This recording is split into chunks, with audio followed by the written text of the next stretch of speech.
Hi and welcome back. We're going to start off where we left off in the last video with that water line. Here you can see the pressure relief valve I put in. That brings our pressure from 110 pounds down to 55, which is a little bit more in the normal range. We got the trench all filled in, looking good. And yeah, what a challenge and a lot of work that was. But now we've got a spigot in the front. I encapsulated the downpipe with a piece of PVC and filled it full of rocks and dirt to sturdy it up so you can't bump into it and snap it off, and it makes it nice and secure. And even better, now we got a spigot on the back side of the cabin, and that's typically where the fire pit is, so it's nice to have a hose close by. Just to refresh your memory, this is what the roof looked like when we bought the place, or what was left of the roof. It's really a shame they used a 1/4-inch plywood on the roof. If they would have used 1/2 inch, it would have probably survived to this day. The front fascia boards and the blocks look really good for being 64 years old. They're just really weathered out. So after much analyzing and staring at this roof, we decided let's check out and see how the blocks fit, because one thing back in 1961 when this was built, they didn't put pressure blocks in between each of the rafters, and today's code requires that. Also, today's code does not allow a 2x8 to run a span of 16 feet. The maximum is 12 feet according to the county. So we bought some lumber and we started mucking with it, and then we quickly decided that nope, these beams got to come off, and we're gonna go from a 2x8 to a 2x10 because of that span. But first what we had to do is take off the 2x8s on the sides, because out of all of them, those ones were still intact and stuck on pretty good. With the help of the shovel, we got to pry it out, and Ryan did a really good job of slowly taking it off so it didn't come out and bash us in the head, that's for sure.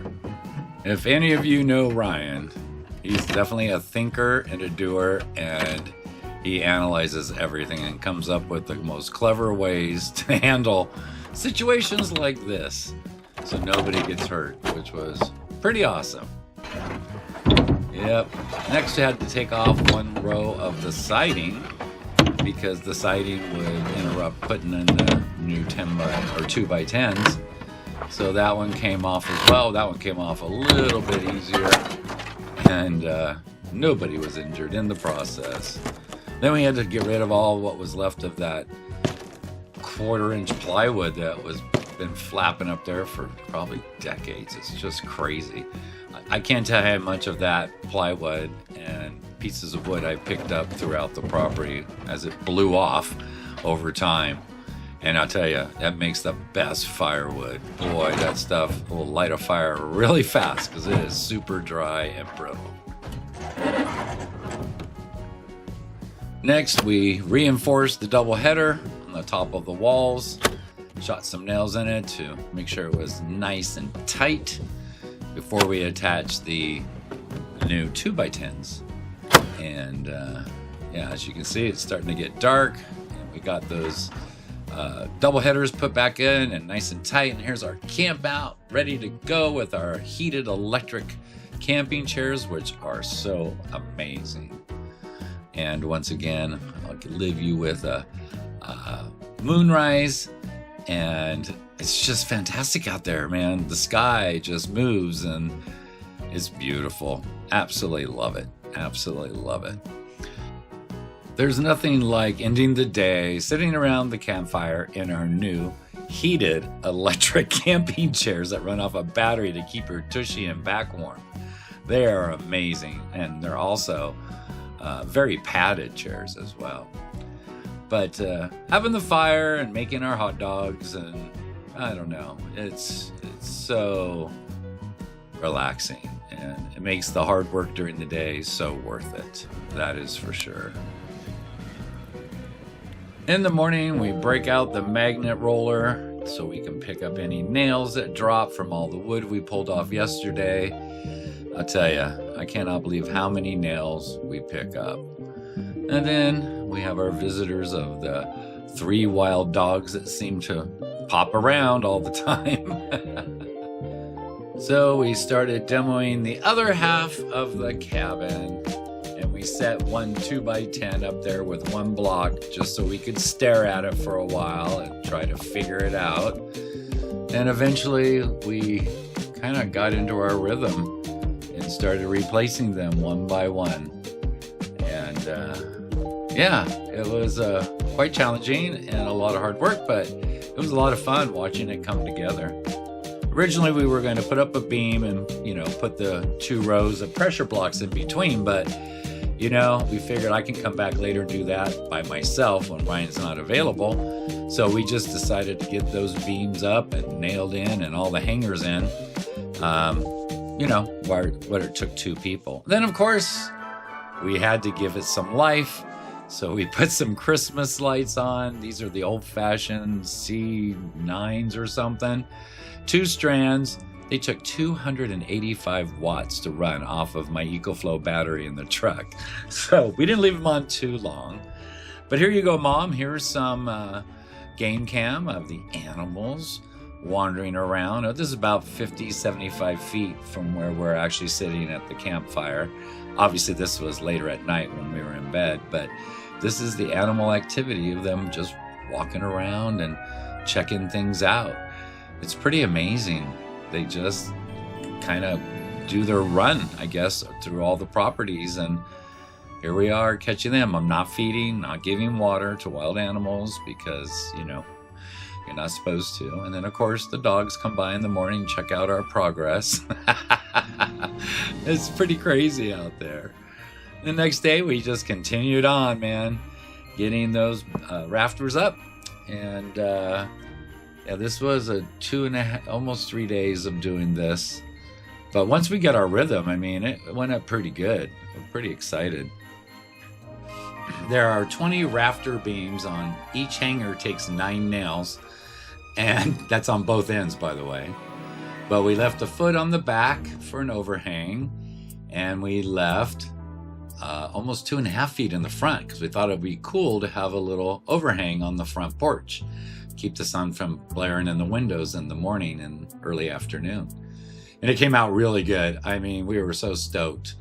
We still have some more pressure blocks at this point to put in, but heck, that was a long day and very challenging and very worthwhile to sit down in front of the campfire and make our dinner and go to bed and sleep well.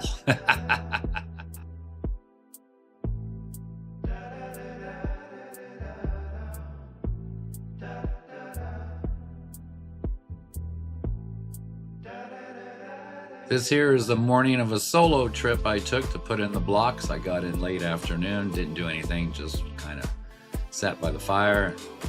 Woke up to analyzing my day, checking out all these blocks. We got to put 2 rows of blocks across the whole span.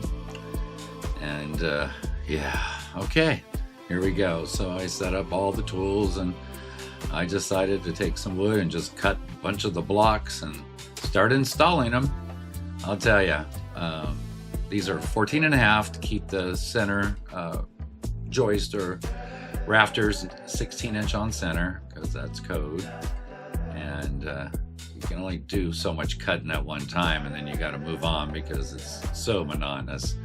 So each pressure block, I attach this little, what I call a jig on top, and that allows me to set the pressure block in between 2 rafters so it's flush with the roof. But the hardest part is moving that ladder to put it on each end and then go move the ladder again and put it on the each end. Mind you, there's 20 rafters and you got to do 2 rows of these pressure blocks. So that's 40 pressure blocks. You got to screw the board in at the top, hang it, do the nails and the screws on each side. And then I run out of blocks and have to cut more. And this went on all day long. But what a reward when it was all done. It was pretty amazing to accomplish that. Yeah, towards the end there, I got a little silly with the blocks because, you're looking up, looking down, moving the ladder, you lose track. So they're not perfectly in line, but hey, they're there. You know, it was quite a challenge, but it was a great accomplishment. And then the reward is sitting around that campfire, and then I fired up those Christmas lights again. That's all due to my sister. She came up with that idea, and I'm really happy she did, because it sure made it worth its while. But I just love this free fire pit that I found out in the middle of the desert, someone abandoned. It has made me so happy, and it works so well. Yeah, it's just great. And we had a nice moon that night. And those are the coals that I use to cook my food on. They're perfect. What a great way to end the day of a lot of hard work. Now that all the blocks are in, or the ones I could do on my own, there are a couple missing. We'll get to that later. I decided I'm gonna attach the walls down to the slab. Now, originally in 61, they put 1 or 2 on each side. And the code now is, I think, every 2.5 or 3 feet. So we drilled into the concrete and put those footers and bolted them securely to the foundation, which will add a lot of strength and bring it up to code. And that was really exciting for me, because those walls were a little wobbly. And here we are, standing on the far corner, just giving you an overview of the property on each corner of all the scrub and bush, because this morning fish showed up. Yep, we're having the property graded. Oh my goodness, what a tractor, what a day. I was so happy the grader guy let me save those 2 yuccas kind of in the front yard, I guess you might call it, because they were so cool, and I can't wait to clean them up and start watering them to have them really grow. Many people were wondering, why are you grading and scraping all this scrub away? Well, let me tell you. We have 7.5 acres, and this is only a total of 1/2 acre around the cabin.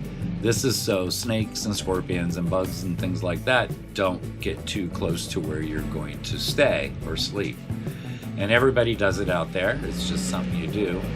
And I was really nervous when he was bringing that tractor close to the cabin to get those last 2 grease bushes or curacao bushes out. I didn't want him to hit those new rafters we put up, but he did a great job. And like I said, it's only 1/2 acre out of the 7.5 that we have. Here's an inside shot of him getting those last 2 bushes that gone right in front of the cabin. I really like those 2. They were framed in those windows pretty good, but gotta do what you gotta do. The intention with that front porch area is to put a 10-foot deck right off the front, as wide as the cabin, which is 25 feet. So yeah, they had to go. There's a lot more to having the tractor guy out there and scraping and cleaning up and leveling and grading. Around the foundation, I don't know if you ever noticed, but like in the back corner was the worst.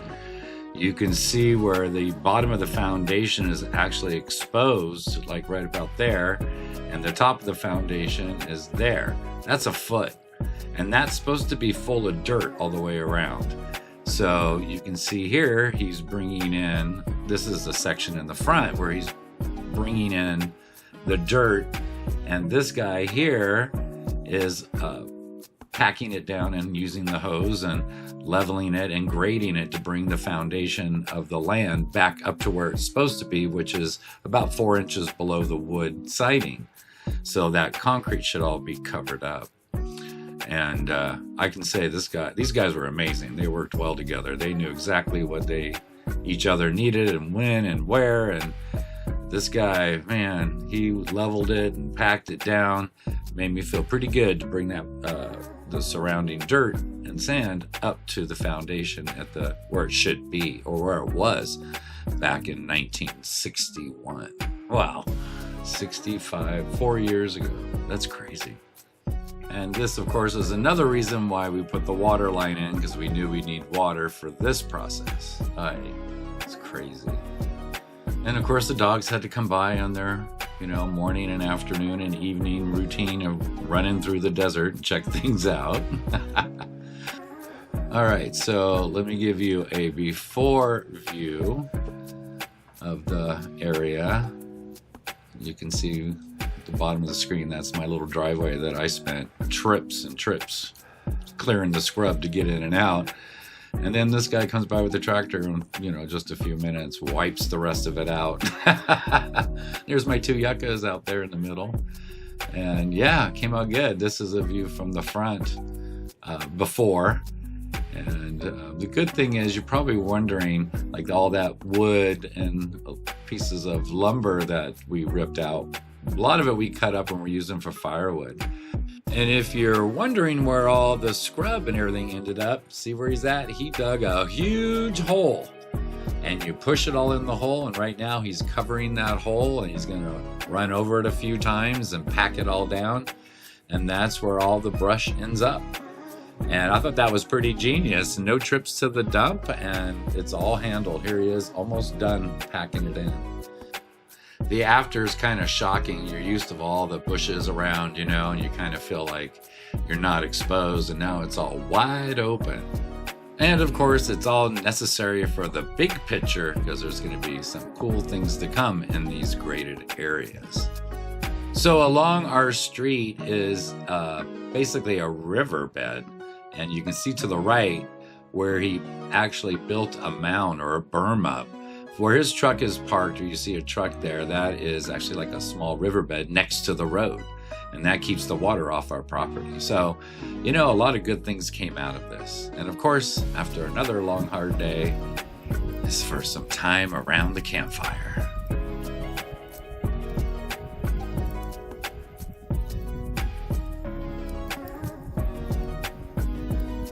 I have a couple cameras inside the cabin, so if you're wondering where these shots are coming from, that's where they're coming from.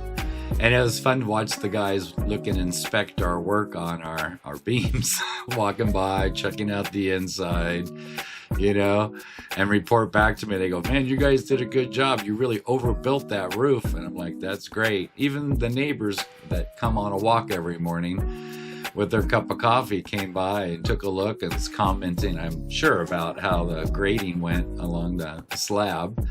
And she called me and said, man, you guys are doing a great job. So that was kind of exciting. And then, of course, not all would be lost unless the dogs came by to inspect. It's a lot of fun out there. There's always something to see or find, or, you know. But anyway, that about wraps it up for, what was it, October, November, December of 2025. And you can see there how the foundation's all been built up in the front there, and some cool night shots for you.